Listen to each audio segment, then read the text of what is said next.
Great Plays.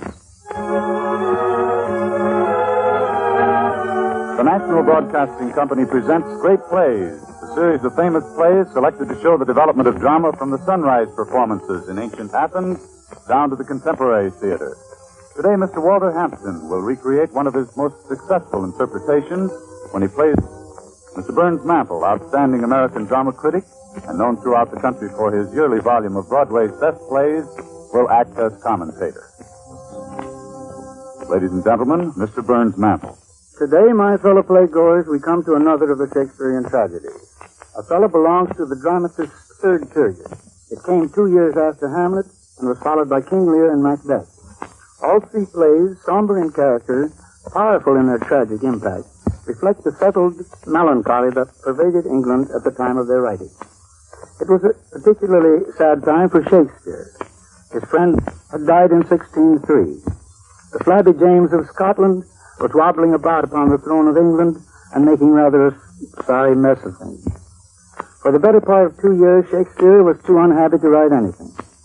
Then I suspect his friend and fellow player, Richard Burbage, stood desperately in need of a play. Shakespeare, stirred to action, looked about for a plot and came upon a novel by an Italian, Giraldi Cinthio, called Un Capitano Moro. Here was a framework to his liking, and one upon which he proceeded to drape his imperishable verse. There was, I was interested to discover, a moral attached to this Cinthio story, which Shakespeare artfully ignored. Un Capitano Moro, declared its heroine, was written to prove an example to young girls not to marry against the wishes of parents. Also, to warn Italian ladies against marrying those men, she said, whom nature, heaven, and manner of life have separated from us. The history of our own theater has been enriched by many fine revivals of Othello. Edwin Booth once played the Moor to the Iago of Henry Irving and the Desdemona of Ellen Terry. Booth and Barrett frequently alternated the roles of Othello and Iago. Again, Booth was an English-speaking Iago to the robustious and fiery Italian Othello of Tommaso Salvini. 12 years ago, Walter Hampton, the distinguished leader of the American stage, who is to be our Othello today, revived the tragedy for a run of 57 performances in New York. Another item I find of interest is the fact that Mr. Harry McFadden, who will direct today's performance, has made his adaptation of the play direct from the personal prompt book of Edwin Booth. At the turn of the century, Mr. McFadden was a member of the Louis James, Frederick Ward, Helena Modjeska company that frequently featured revivals of this tragic story, with James as Othello and Ward as Iago. So you see, today we are traveling in distinguished company and reviving, for older playgoers, I hope, many pleasant memories. Now we come to the play. You probably recall the outline of the story of Othello, a Moorish general in the Venetian army, who eloped with Desdemona, the daughter of Brabantio, a distinguished senator. The night of the elopement, Iago, a disgruntled officer of Othello's command, has awakened Brabantio to tell him of his daughter's flight. Brabantio, having confirmed Desdemona's absence, seeks out Othello. Othello, putting aside the older man's anger, agrees to appear before the Duke and nobles of Venice and there defend what he has done. With Othello and Brabantio, we go to the Senate chambers, now brilliant with the gorgeous coloring of the costumes of the period. The Duke has entered and taken his place. He turns to Othello.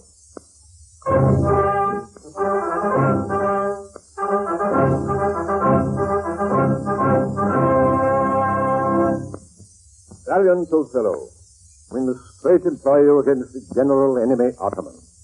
Oh, I did not see you, Brabantio. We lacked your counsel and your help tonight. So did I yours. For my particular grief is of so floodgate and all-bearing nature that it enguts and swallows other sorrows, and it is still itself. Why, what's the matter? My daughter. Oh, my daughter. Dead? Aye, to me. She is abused, stolen from me, and corrupted by spells and medicines bought of mountebanks. Where he be, that in this foul proceeding have thus beguiled your daughter herself, and you of her, the bloody book of law you shall yourself read in the bitter letter of your own sense. Yea, though our proper son stood in your action. Humbly I thank your grace. Here is the man, this Moor, whom now it seems your special mandate for the state affairs hath hither brought. We are very sorry for it. What in your own part, Othello, can you say to this? Most potent, grave, and reverend signors, my very noble and approved good masters, that I have ta'en away this old man's daughter, it is most true. True, I have married her. The very head and front of my offending at this extent, no more. Rude am I in my speech, and little blessed with the soft phrase of peace. And little of this great world can I speak, more than pertains to feats of broil and battle, and therefore little shall I grace my cause in speaking for myself. Yet, by your gracious patience, I will a round, unvarnished tale deliver of my whole course of love. What drugs, what charms, what conjuration, and what mighty magic. For such proceeding I am charged withal. I won his daughter. A maiden never bold, of spirit so still and quiet that her motion blushed at herself. And she, in spite of nature, of years, of country, credit everything, to fall in love with what she feared to look on. I therefore vouch again that with some mixtures powerful o'er the blood, or with some dram conjured to this effect, he wrought upon her. Oh, vouch this is no proof. Othello, did you, by indirect and forced causes, subdue and poison this young maid's affections, or came it by request? And such fair question as soul to soul afforded. Her father loved me, oft invited me, still questioned me the story of my life from year to year. The battles, sieges, fortunes that I have passed. I ran it through, even from my boyish days to the very moment that he bade me tell it. This to hear would Desdemona seriously incline, but still the house affairs would draw her thence. Whichever she could with haste dispatch, she'd come again, and with a greedy ear devour up my discourse, which I observing, took once a pliant hour, and found good means to draw from her a prayer of earnest heart, that I would all my pilgrimage dilate, whereof by parcels she had something heard, but not intentedly. My story being done, she gave me for my pains a world of sighs. She swore her face was strange, 'twas passing strange, 'twas pitiful, 'twas wondrous pitiful.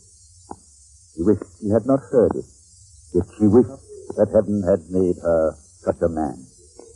She thanked me, and bade me if I had a friend that loved her, I should but teach him how to tell my story, and that would woo her. Upon this hint, I spake. She loved me for the dangers I had passed, and I loved her that she did pity them. This only is the witchcraft I have used. Good, Brabantio. Take up this mangled matter as a bet. I think this tale would win my daughter, too.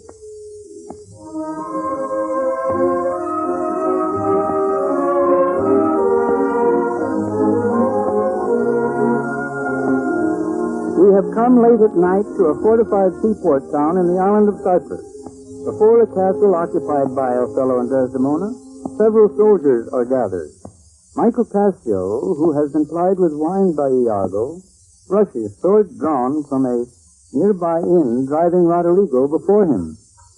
You rogue! You rascal! What's the matter, Cassio? Maid! Teach me my duty! I'll beat the maid into a wicker bottle! Beat me, you outright rogue! Hey, good lieutenant, I tell you to hold your hand. Let me go, sir, or I'll knock you over measure! Come, you're drunk. Drunk! I, drunk! Hey, Roderigo, I said go out and try a mutiny. Mutiny! Mutiny! Good lieutenant. Aloud, gentlemen. That's telling some. Ingenuita. Master. Here's a goodly watch indeed. Who's that that rings the bell? Diablo! The town will rise. Heaven's will, Lieutenant. Hold! You'll be shamed forever. Hold for your life. Othello!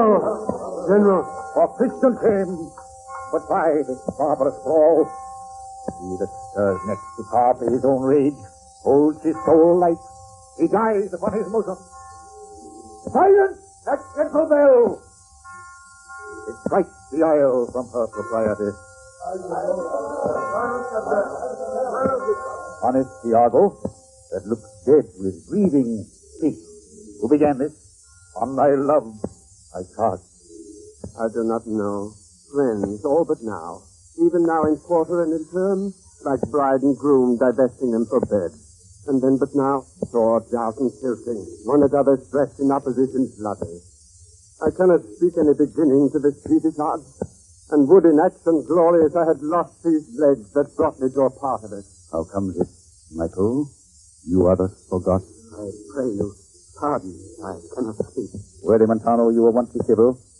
What's the matter that you unleash your reputation thus, and spend your rich opinion for the name of a knight brawler? Give me answer to it. Worthy Othello, I am hurt to danger. Your officer, Iago, can inform you. I found them close together at blow and thrust, even as again they were when you yourself did part them. More of this matter can I not report. But men are men. The best sometimes forget. Though Cassio did some little wrong to him, yet surely Cassio, I believe, received from him that fled some strange indignity which patience could not pass. I know, Iago, thy honesty and love doth mince this matter, making it light to Cassio. Cassio, I love thee, but nevermore be officer of mine. Montano, for your hurt, myself will be your surgeon. Lead him off. Iago, look with care about the town, and silence those whom this vile brawl distracted. Cassio, I'll make thee an example. What? Are you hurt, Lieutenant? I past all surgery. Merry heaven forbid. Reputation.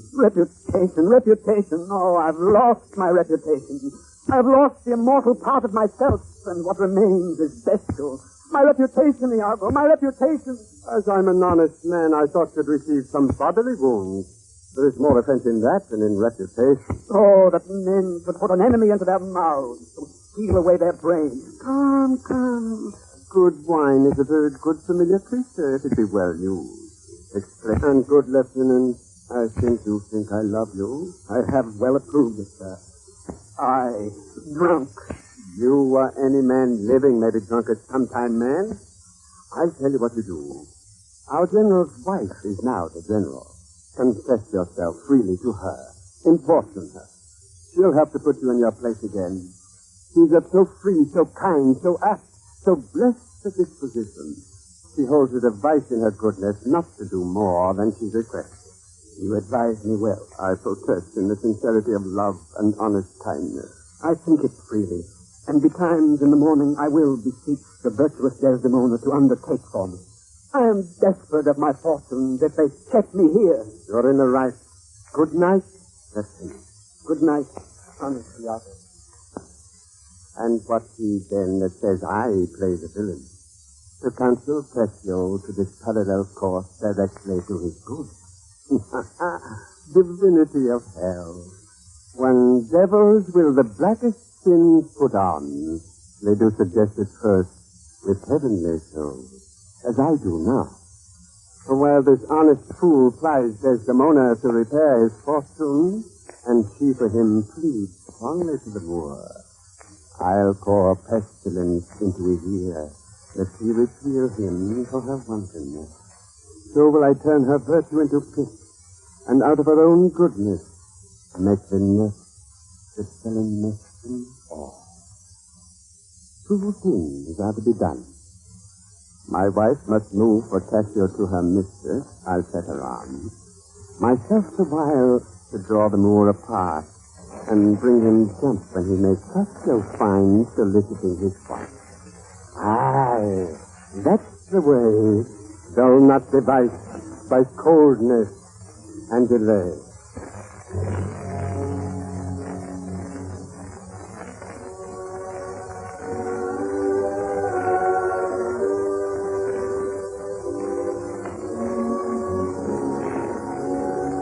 Eager Cassio has lost no time in following Iago's advice. We find him now with the Lady Desdemona and her maid, Emilia, Iago's wife, in Othello's apartment in the castle.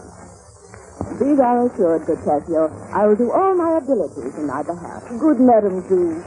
I warrant it grieves my husband as if the case were his. Do not doubt, Cassio, that I will have my lord and you again.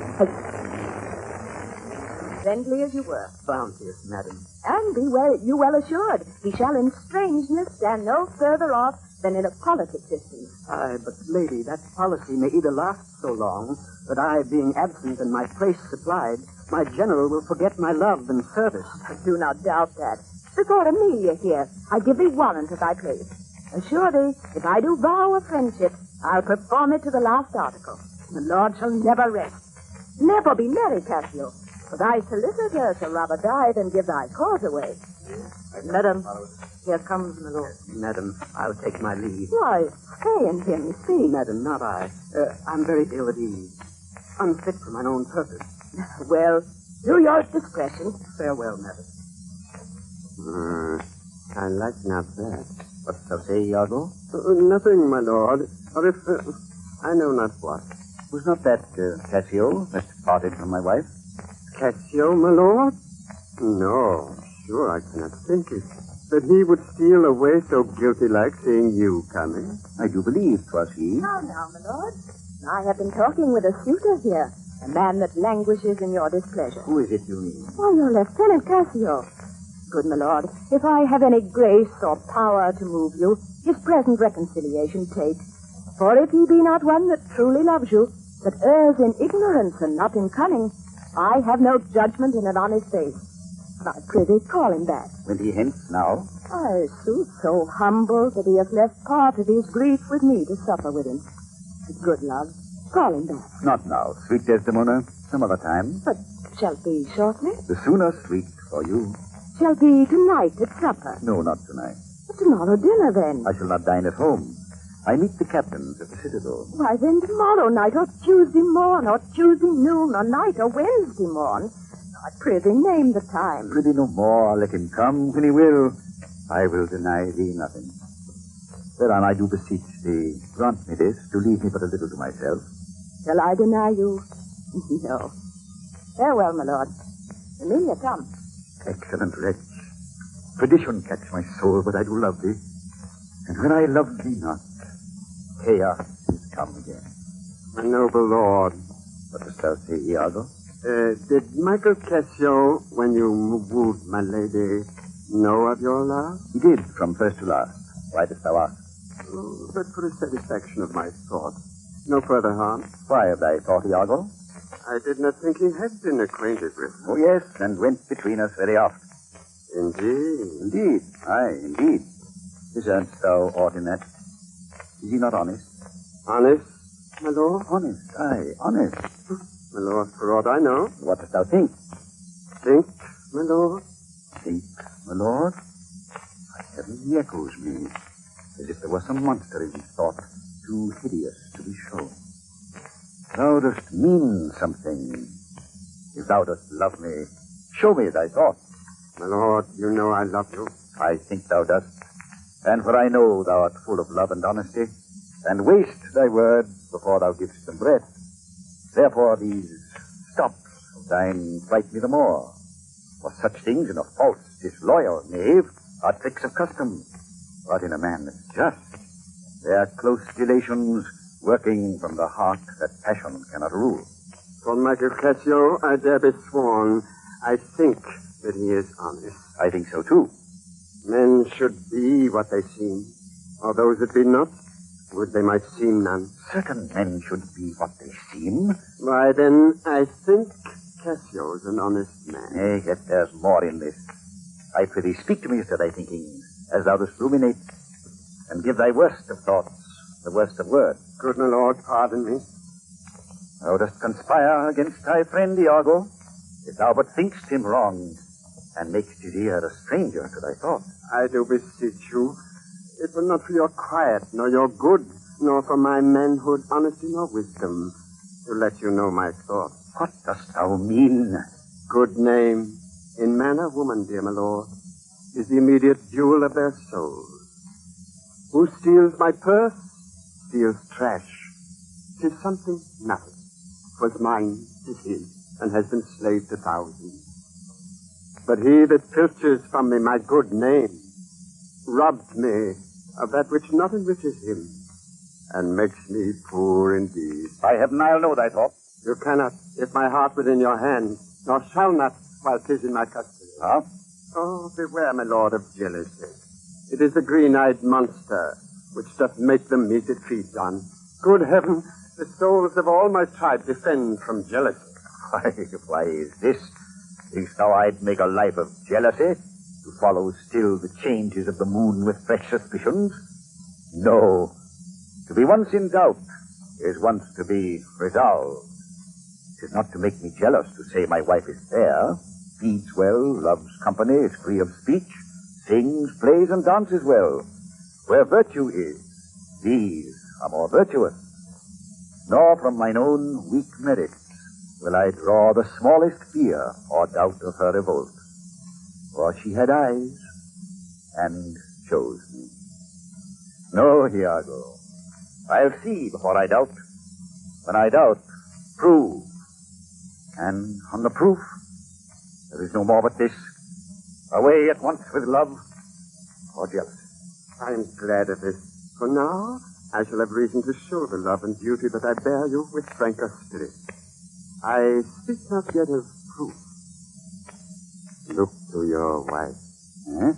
Observe her well with Boccaccio. I know our country disposition well. In Venice, they do let heaven see the pranks they dare not show their husbands. Their best conscience is not to leave undone, but to keep unknown. Dost thou say so? She did deceive her father, marrying you. And when she seemed to shake and fear your looks, she loved them most. And so she did. Why, go to, then. She, that's so young, could give out such a seeming to seal her father's eyes up close as oak. He thought 'twas witchcraft. Oh, but I am to blame. I humbly do beseech you of your pardon for too much loving you. I am bound to thee forever. I see this has a little dashed your spirit. Not a jot, not a jot. Oh, trust me, I fear it has. I hope you will consider what is spoke comes from my love. But I see your move. I am to pray you not to strain my speech to grosser issues, nor to larger reach than to suspicion. I will not. Should you do so, my lord, my speech should fall into such vile success as my thoughts aim not at. Cassio's my worthy friend. Cassio. Oh, my lord, I see you moved. No. Not much moved. I do not think but Desdemona's honest. Long live she so, and long live you to think so. Farewell. If more thou dost perceive, let me know more. Set on my wife to observe. What? Leave me, Iago. My lord, I take my leave. Why did I marry? This honest creature doubtless sees and knows more, much more than he unfolds. My lord, I would I might entreat your honor to scan this thing no further. Leave it to time. I once more take my leave. Fellows of exceeding honesty, and knows all qualities of the learned spirit of human dealings. If I do prove her haggard, though that her jesses were my dear heartstrings, I'd whistle her off and let her down the wind to pray at fortune. Oh, happily for I am black, and have not those soft parts of conversation that chamberers have. Or for I am declined to the vale of years. Oh, curse of marriage, that we can call these delicate creatures ours, and not their appetites. I had rather be a toad and live upon the vapor of a dungeon than keep a corner in the thing I love for others' uses. Othello! Desdemona comes. Oh, if she be false, why then heaven mocks itself. I'll not believe it. Oh, no, my dear Othello. Your dinner, Miss Generous Islanders, are you invited to attend your presence? I am to blame. Why is your speech so faint? Are you not well? I have a pain on my forehead here. Faith, that's with watching. Twill away again. Let me but bind it with my kerchief. Within this hour it will be well. Your kerchief is too little. Let it alone. Oh, come. I'll go in. I'm very sorry that you're not well, dear. I am glad I have found this handkerchief. This was her first remembrance from the moon. My wayward husband hath 100 times wooed me to steal, but she so loves the token, for he conjured her she should ever kiss, that she deserved it evermore about her to kiss and talk to. I'll have the work clean out and fix Iago.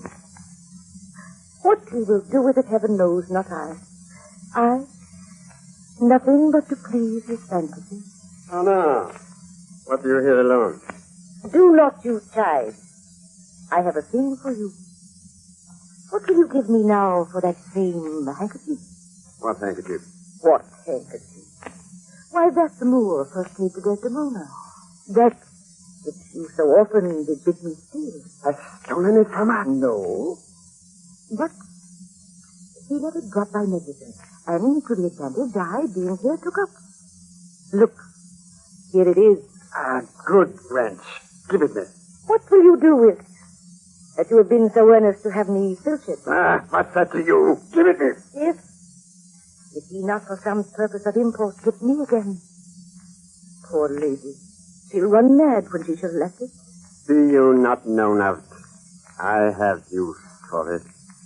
Go. Leave me. Yes, my lord. I will in Cassio's lodging lose this kerchief and let him find it. Trifles, light as air, are to the jealous confirmations, strongest proofs of holy writ. This may do something. The Moor already changes with my poison. Dangerous conceits are in their nature poison, which at the first are scarce found to distaste, but with a little act upon the blood, burn like the mines of sulphur. False to me. I have no general no more of that. Avast, begone! Thou hast set me on the rack. I swear it is better to be much abused than but to know it a little. How now, my lord? What sense had I of her stolen hours? He that is robbed, not wanting what is stolen, let him not know it, and he's not robbed at all. I'm sorry to hear this. Oh, now, forever, farewell the tranquil mind. Farewell content. Farewell the plumed troop and the big wars that make ambition virtue. Oh, farewell. Farewell the neighing steed and the shrill trump, the spirit's stirring drum, the ear-piercing fife, the royal banner, and all quality, pride, pomp, and circumstance of glorious war. Farewell. Othello's occupation's gone. Is it possible, my lord? Villain, be sure thou prove my love a wanton. Be sure of it. Give me the ocular proof. Or by the worth of man's eternal soul, thou hadst been better have been born a dog. Then answer thy naked wrath. Let's come to this.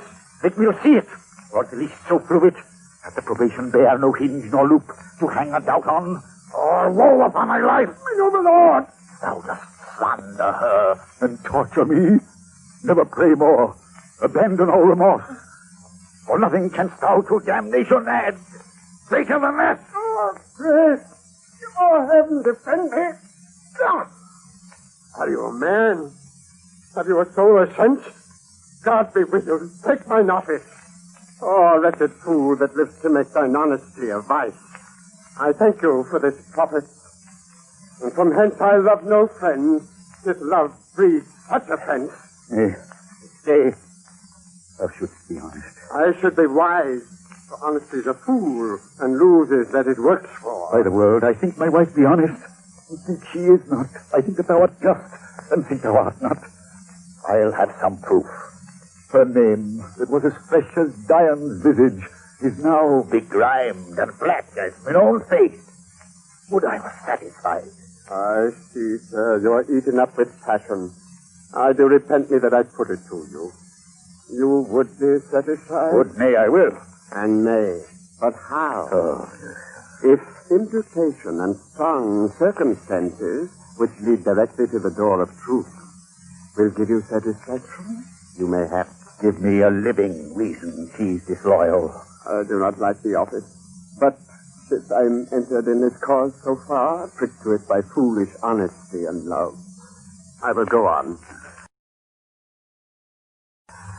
I lay with Cassio lately, and being troubled with the raging tooth, I could not sleep. There are a kind of men so loose of soul that in their sleeps will mutter their affairs. One of this kind is Cassio. In sleep I heard him say, "Sweet Desdemona, let us be weary, let us hide our love." Oh. And then so would he drag and wring my hand and cry, "Oh, sweet creature." Oh. And then, "Cursed fate that gave thee to the Moor." Oh, monstrous.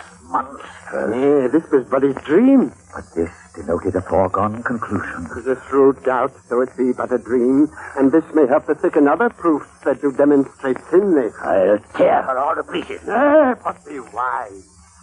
Yet we see nothing done. She may be honest yet. Tell me the truth. Have you not sometimes seen a handkerchief spotted with strawberries in your wife's hand? I gave her such a one. 'Twas my first gift.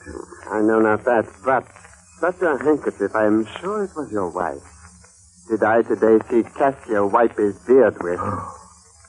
If it be that. If it be that or any that was hers, it speaks against her with the other proofs. How do I see it true? Look here, Iago. All my fond love, thus do I blow to heaven, is gone.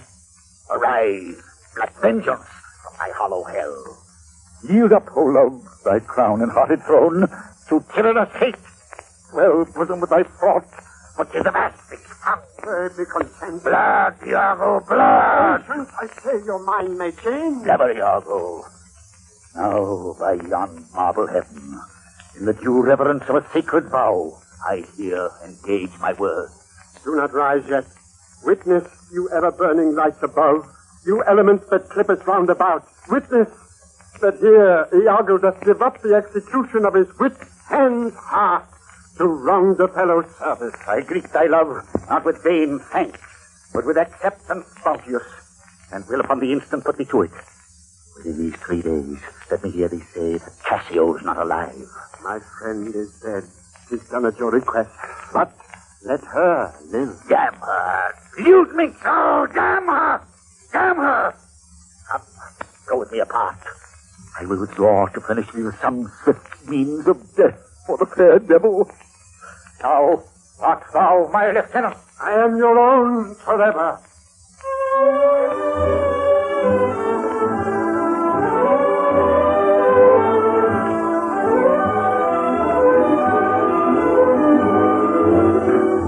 In her private apartment in the palace, Desdemona has just discovered the loss of her handkerchief. In her desperate anxiety, she turns to Amelia.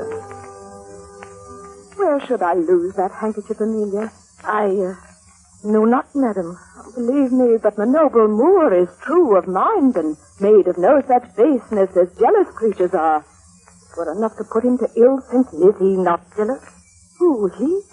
I think the son where he was born drew all such humors from him. Look where he comes. I will not leave him now till Cassio be called to him. How is it with you, my lord?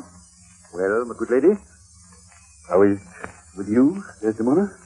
Well, my good lord. Give me your hand. This hand is moist, my lady. It yet has felt no age, nor known no sorrow. This argues fruitfulness and a liberal heart. Hot and moist. 'Tis a good hand, a frank one. We may indeed say so, for 'twas that hand that gave away my heart. A liberal hand. The hearts of old gave hands, but our new heraldry is hands, not hearts. I cannot speak of this. Come now, your promise. What promise, Chuck? I have sent to bid Cassio come speak with you. I have a salt and sullen room offends me. Lend me thy handkerchief. Here, my lord. Oh, that which I gave you. I have it not about me. Not. No, indeed, my lord. That is a fault. That handkerchief did an Egyptian to my mother give. She was a charmer and could almost read the thoughts of people. She told her while she kept it 'twould make her amiable and subdue my father to her love. She dying gave it me and bid me, when my fate would have me wife, to give it her. I did so. And take heed on it. Make it a darling like your precious eye. You loosed or gift away. Was such perdition as nothing else could match. It's possible. It's true. There's magic in the web of it. The worms were hallowed that breed the silk. Indeed, it's true. Most veritable. Therefore, look to it well. Then would to heaven that I had never seen it. Huh? Wherefore? Why do you speak so startlingly and rash? Lost is gone. Speak. Is it out of the way? Heaven bless us. Say you? It is not lost, but often if it were. Oh. I say it is not lost. Fetch it. Let me see it. Why, so I can, sir. But I will not now. This is a trick to put me from my suit. Now, pray you let Cassio be received again. Fetch me the handkerchief. My mind misgives. Come, you'll never meet a more sufficient man. A man that all this time has found it his good fortunes on your love. Shared dangers with you. Handkerchief. You are to blame. Away! Away! Is not this man jealous? I ne'er saw this before. Sure, there's some wonder in this handkerchief. I am most unhappy in the loss of it. Is not a year or two shows us a man. This way, Cassio. Look you, Cassio and my husband. Madam. How now, good Cassio? What's the news with you? Madam, my former suit. Alas, thrice gentle Cassio. My lord is not my lord. You must a while be patient. What I can do, I will. Is my lord angry? He went hence but now, and certainly in strange unquietness. Can he be angry? For something of moment, then. I will go meet him. I prithee do so. There's matter in it indeed, if he be angry. Something sure of state hath fuddled his clear spirit. Cassio, walk hereabout. If I do find him fit, I'll move your suit and seek to accept it to my uttermost. I humbly thank your ladyship. Pray heaven it be, state matters as you think, and no conception nor no jealous toy concerning you. Alas, the day I never gave him cause, but jealous souls will not be answered so. They are not ever jealous for the cause, but jealous for they are jealous. 'Tis a monster begot upon itself, born on itself. Heaven keep that monster from Othello's mind. Lady, amen.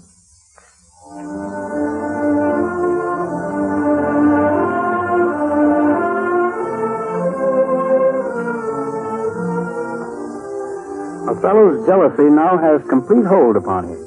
He has summoned the frightened Emilia to his private quarters in the palace that he may question her. You see nothing, then? Nor ever heard, nor ever did suspect. Yes, you have seen Cassio and her together. But then I saw no harm. And then I heard each syllable that breath made up between them. What? Did they never whisper? Never, my lord. Send you out of the way? Never. To fetch her pen, her gloves, her mask? No, nothing? Never, my lord. Strange. I durst, my lord, to wager she is honest. Lay down my soul at stake. If you think other, remove your thought. It doth abuse your bosom. If any wretch have put this in your head, let heaven requite it with a serpent's curse. For if she be not honest, chaste, and true, there's no man happy. The purest of their wives is foul as slander. Bid her come hither. Go. My lord. She says enough. If she's a simple one that cannot say as much. This is a subtle jade. A closet lock and key of villainous secrets. And yet she'll kneel and pray. I've seen her do it. Lord, what is your will? Pray, Chuck, come hither. What is your pleasure? Let me see your eyes. Look in my face. What horrible fancy is this? I understand the fury in your words, but not the words. Why, what art thou? Your wife. My lord, your true and loyal wife. Come, swear it. Damn thyself. Lest being like one of heaven, the devils themselves should fear to seize thee. Swear thou art honest. Heaven doth truly know it. Heaven truly knows that thou art false as hell. To whom, my lord? With whom? How am I false? Oh, Desdemona, away. Alas, the heavy day. Why do you weep? Am I the occasion of these tears, my lord? Had it pleased heaven to try me with affliction, had they rained all kinds of sores and shames on my bare head, steeped me in poverty to the very lips, given to captivity, me and my utmost hopes, I should have found in some place of my soul the drop of patience. But alas, to make me a fixed figure for the time of scorn, to point his slow, unmoving finger at. I hope my noble lord esteems me honest. Why, summer flies are in the shambles that quicken even with blowing. Oh, thou weed, who art so lovely fair, and smellst so sweet that the sense aches at me. Would thou hadst ne'er been born. Alas, what ignorant sin have I committed? What committed? The wanton wind that kisses all it meets is hushed within the hollow mine of earth, and will not hear it. What committed? Impudent strumpet! By heaven, you do me wrong. Are not you a strumpet? No! I shall be saved. I cry you mercy, then. I took you for that cunning trash of Venice that married with Othello. You, mistress, yes, you, Amelia. Called me, Lord? We have done our course. There's money for your pay. I pray you turn the key and keep our counsel. Alas, what does this gentleman conceive? Good madam, what's the matter with my lord? With whom? Why, with my lord, madam. I have none. Do not talk to me, Amelia. How is it with you, madam? What's the matter, lady? Alas, Iago, my lord hath so abused her, thrown such despite and heavy terms upon her, as true heart cannot bear. Am I that name, Iago? What name, fair lady? Such as she says my lord did say I was. He called her stupid. Why did he so? I do not know. I'm sure I am none such. Oh, do not weep. Do not weep. Alas, the day. And she forsook so many noble matches, her father and her country and her friends to be so called. Would it not make one weep? Beshrew him for it. How comes this trick upon him? Nay, heaven doth know. I will be hanged if some eternal villain have not devised his slander. I will be hanged else. There is no such man. It is If impossible. any such there be, heaven pardon, or Volta pardon him. Who keeps her company? What place, what time, what form, what likelihood? The Moors abused by some most villainous names. Oh, heaven, put in every honest hand a whip to lash the rascals naked through the world. Speak within door. You're a fool. Go to. Oh, good Iago. What shall I do to win my lord again? Good friend, go to him. I know not how I lost him. Unkindness may do much, and his unkindness may defeat my life, but never taint my love. I pray you be content. This is but his humor. The business of the state does him offense, and he does side with it. It were no other. Tis but so I warrant. Weep not. All things shall be well.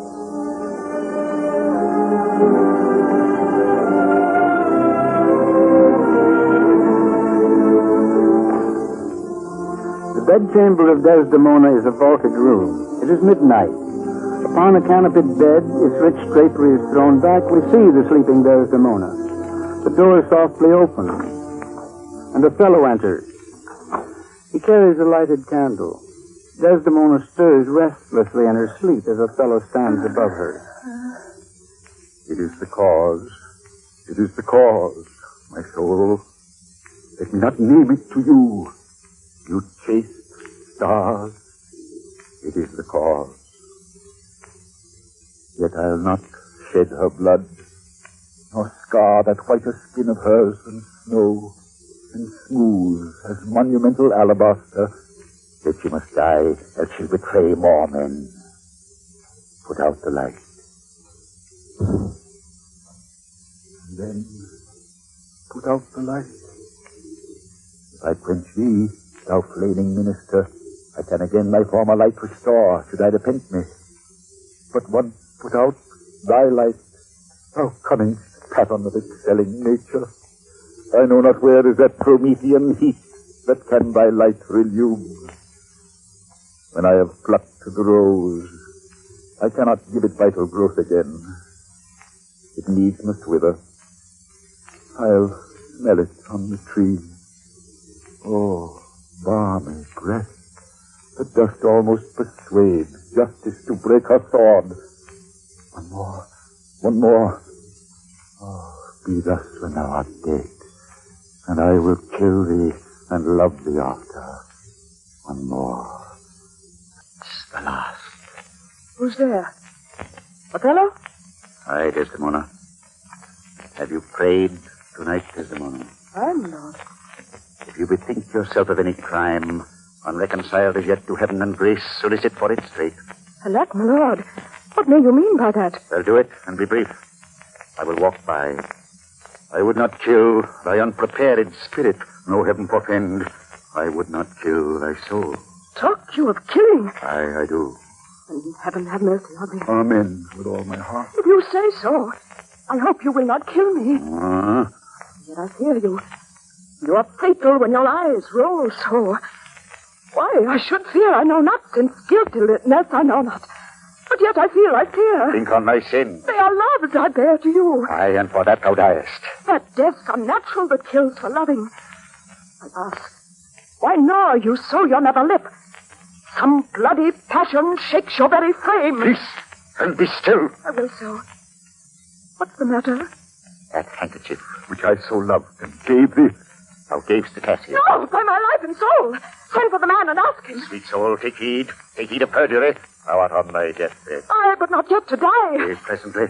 Therefore, confess thee freely of thy sin. Then Lord have mercy on me. I say amen. And have you mercy, too. I never did offend you in my life. Never loved Cassio, but with such general warrantry of heaven as I might love, I never gave him token. By heaven, I saw my handkerchief in his hand. O perjured woman, thou dost stone my heart, and makest me call what I intend to do a murder, which I thought a sacrifice. I saw the handkerchief. He found it, and I never gave it him. Send for him hither. Let him confess the truth. His mouth is stopped. Honest Iago hath taken order for it. Oh, my fair interpret. What is he dead? And all his hairs been lives, my great revenge and stomach for them all. For us he is betrayed, and I undone. Out, wanton! Weep thou for him to my face! Oh, banish me, my lord, but kill me not. Down, wanton! Kill me tomorrow. Let me live tonight. Nay, if you strive. But half an hour. He's done. There is no pause. But while I say one prayer. It is too late.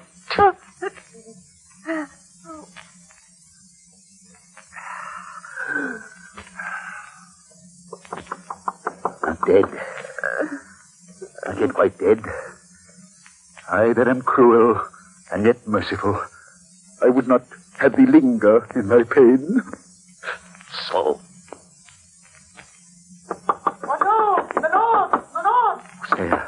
Oh, good my lord, I will speak a word with you. Tis Amelia. By and by. Tis like she comes to speak of Cassio's death. The noise was high. Huh? No more moving. Still as the grave. What's best to do? If she come in, she'll sure speak to my wife. My wife? My wife? What wife? I have no wife. Oh, insupportable, oh, heavy hour. I do beseech you that I may speak with you, oh good my lord. I had forgot thee. Come in. Come in, Amelia. What's the matter with thee now? Oh, my good lord, yonder's foul murder done. What now? What now, my lord? It is the very error of the moon. She comes more near the earth than she was once and makes men mad. Cassio, my lord, has killed a young Venetian called Rodrigo. Rodrigo killed and Cassio killed. No, Cassio is not Not killed. Cassio killed.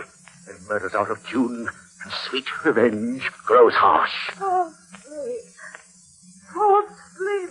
Alas, what cry is that? What? Out, and alas, it was Milady's voice. Help! Help! Oh, lady, speak again, sweet Desdemona. Oh, sweet mistress, speak.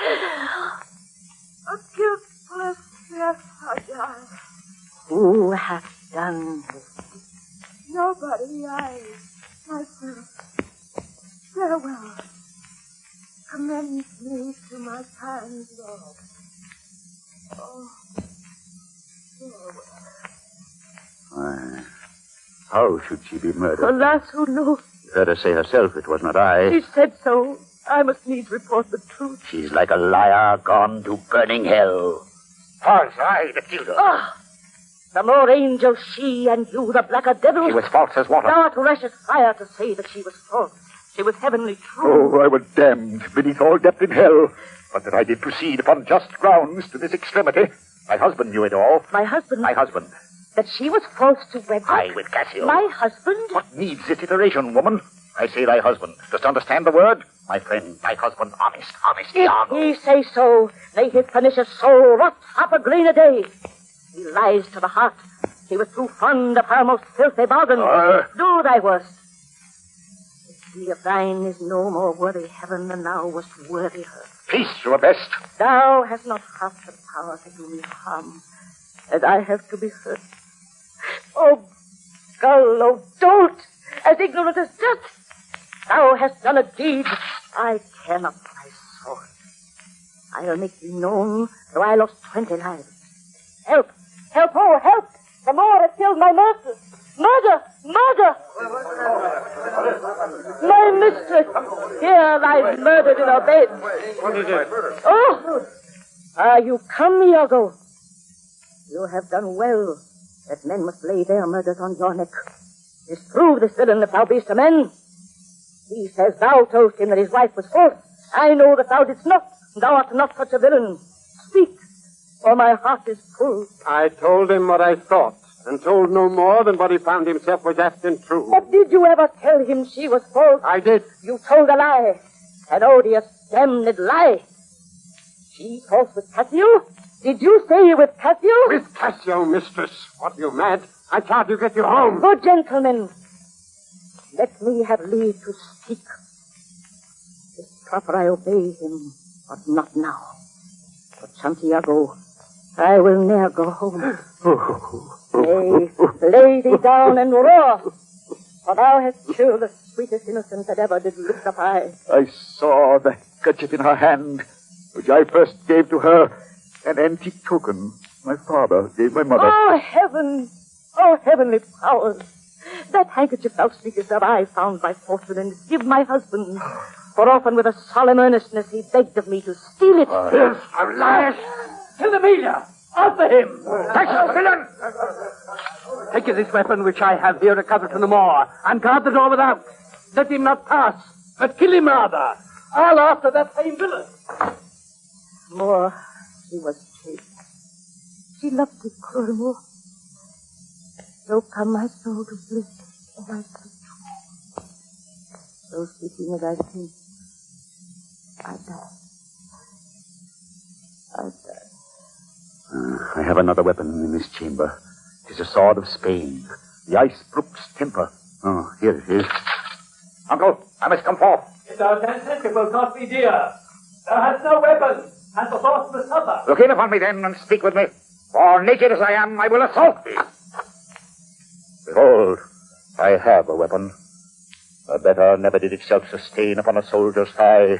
I've seen the day that with this little arm and this good sword, I've made my way through more impediments than 20 times you have stopped. But oh, vain boast. 'Tis not so now. Man but a rush against Othello's breast, and he retires. Where should Othello go? Now, how dost thou look now? Oh, ill-starred wench, pale as thy smock. When we shall meet at count, this look of thine will hurl my soul from heaven, and fiends will snatch at it. Cold, cold, my girl, even like thy chastity.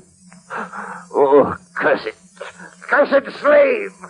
Whip me, ye devils, from possession of this heavenly sight.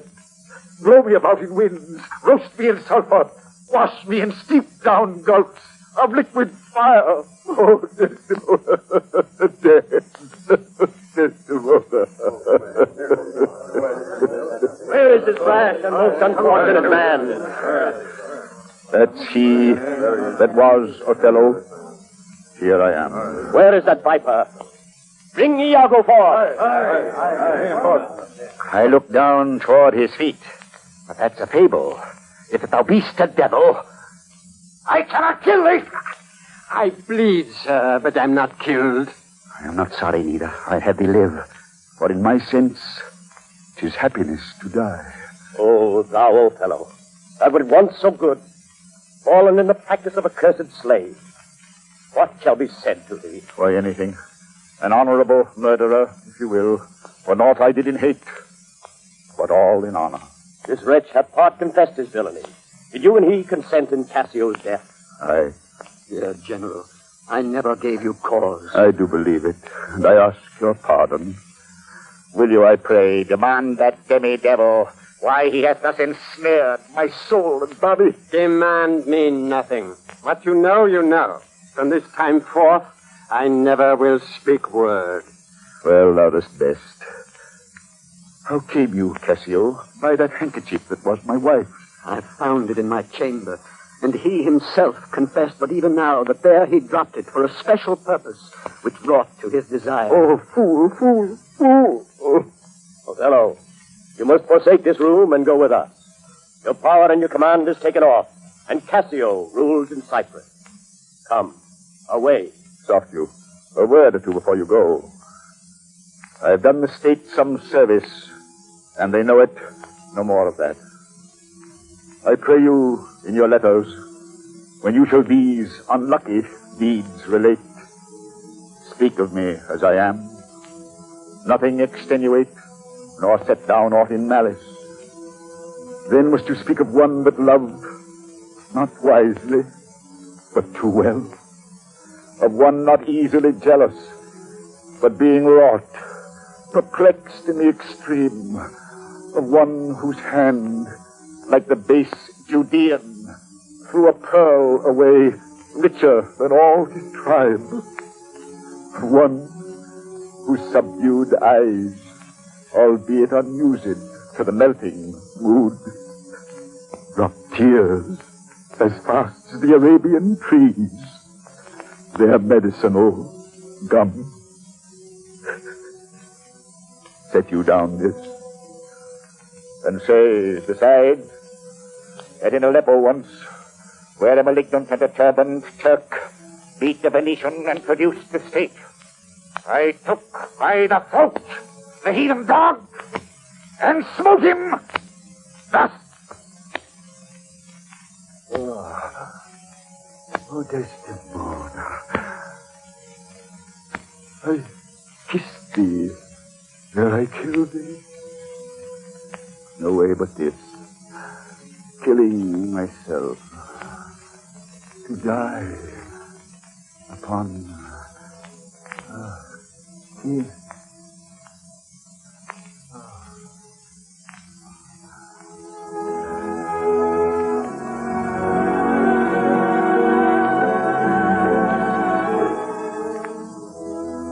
So we come to the end of another in our series of great plays. In the cast today, Othello was played by Walter Hamden, the Desdemona by Selina Royal, Iago was George Gall, Amelia Florence Malone, Cassio William Thornton, Brabantio Malcolm Dunn, Duke of Venice H. Cooper Cliff, Graciano Harry Neville, Rodovico Brandon Peters, Rodrigo Burford Hampton, Montano Eric Dressler, and the guard Jerome Lesser. Next week at this time, we hope to have you with us at a performance of The Cid, an early play by Corneille.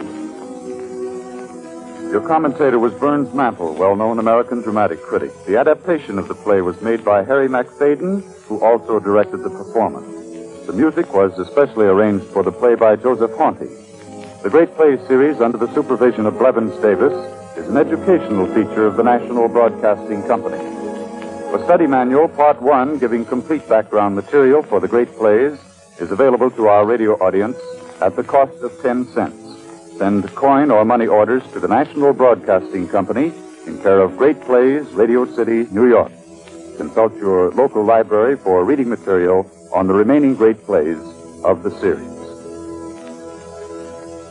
The Tragedy of Othello was a presentation of the National Broadcasting Company, RCA Building, Radio City, New York.